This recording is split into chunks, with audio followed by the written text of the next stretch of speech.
loomulikult on vaja meil siin igasuguseid asju, kogu keskust ja minu teada on praeguses Maardu linna eelarves planeeritud selline multifunktsionaalne hoone, kas sinna tuleb ka kogukonnakeskus, mina seda isiklikult ei tea, tahaks loota.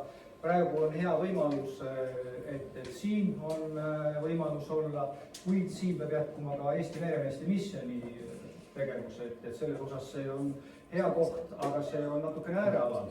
Kalle on ka paar sõna. Ja no, tohib ma ütleks teid kiiresti, et 27-28 aastat on sellest asjast räägitud.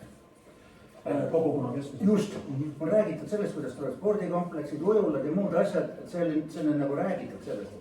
Minu arust oleks nüüd hakata aeg sellega pihta.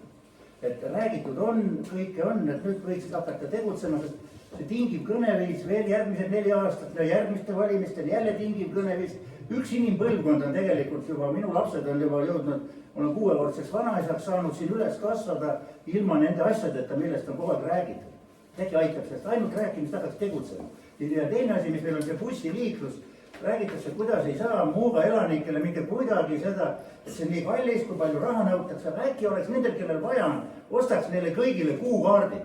Ei ole vaja 10 miljonit maksta, ma ei tea, bussipargile, ostaks kuukaardid, äkki saaks selle 10 miljoni eest, ma ei tea, 10 aastat kuukaarte nendel inimestel osta, kellel neid vaja. Et lihtsalt võtaks need lahendused, teeks need ära ja aitaks tingimust kõnemisest rääkida.